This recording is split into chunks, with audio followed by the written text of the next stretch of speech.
Cyprus, a small little island that nobody really cares about, a last-minute deal was reached that will, quote, spare the Mediterranean island a financial meltdown. Oh, well, that's really good news, right? Well, not really, and not really good for you. The Bank of Cyprus is going to be shut down and then turned over to the Greek banks. But aren't they in trouble? But here's what they did. Deposits over 100,000 euros will be frozen. Now, 100,000 euros, that's about $130,000. They're going to be frozen and then used to resolve government debts and restructure.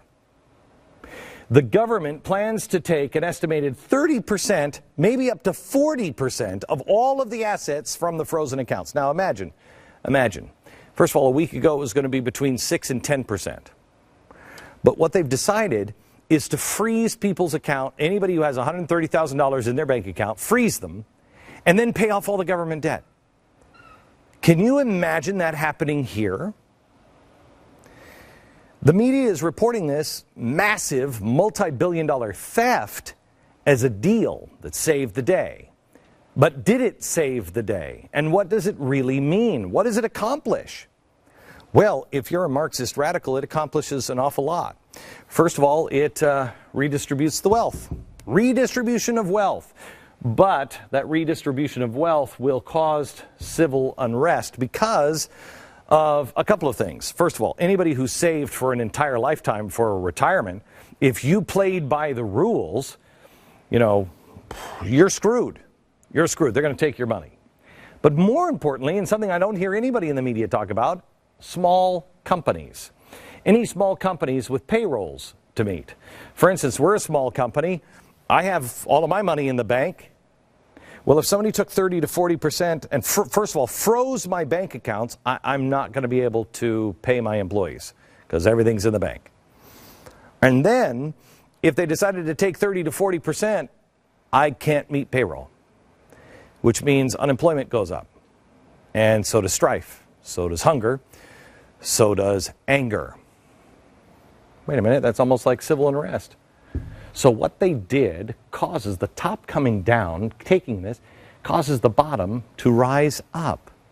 More people take to the streets, the goal of the radical left, and the progressives have successfully confiscated private funding for the greater good. First time, no private property. That's very unconstitutional, but it's Cyprus, so why pay attention? Unless it's not like anybody here has been saying about this kind of stuff. That's why I've proposed taxing the record multi-billion-dollar profits of oil companies. I want to take those profits and I want to put them into a strategic energy fund that will begin to fund alternative smart energy. So there's no private property because they know better. They're the ones that made the mistake.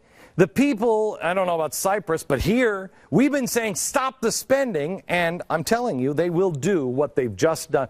This is a test. Cyprus is a test. And really, it's all about control. I mean, it empowers. Who do you think it empowers? Do you think George Soros, Bloomberg, Al Gore, Warren Buffett, Bill Clinton, all those people, do you think they're going to be impacted by this sort of confiscation at all? Or do you think they'll be emboldened by it? Do you remember when I said spit yourself out of the system? Because, yeah, you know what? If you're not designing the system, you're going to be a slave to it. Do you remember that? Do you think the people who sat at the table trying to work this deal out to approve confiscation of 40% of everybody's asset that has anything in their life savings in a bank, do you think they approved that if they went, oh, gee, that's going to hit me 40%? Do you think they were affected by it at all? This kicks the snot out of everybody who comes up behind.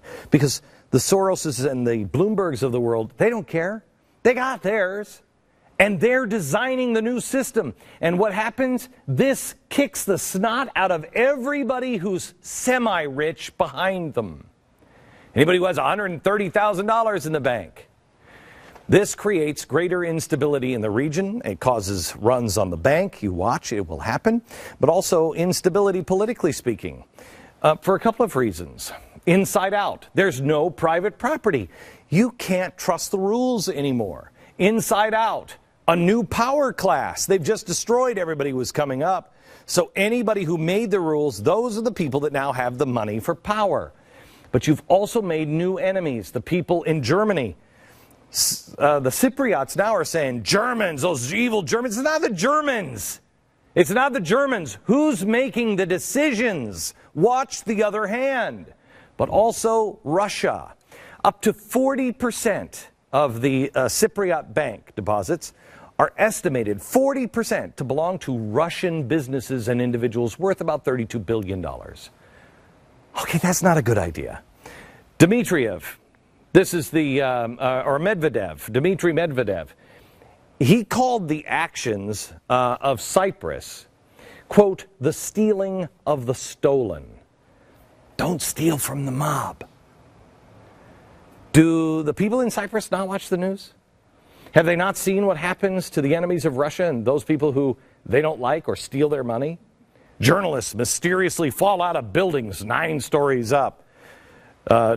Dissidents are mysteriously poisoned to death. Political enemies, like this guy just this weekend, ended up mysteriously dead in a bathtub. I don't know what happened there. Everything that happened in Cyprus is a major progressive victory. Okay, top down, no private property, redistribution of wealth, take the savings. Bottom up is going to cause unemployment, civil unrest, and those who saved are screwed, and runs on the banks. Inside out, no more private property, new power class, and new enemies. Top down, bottom up, inside out. It's happening with money.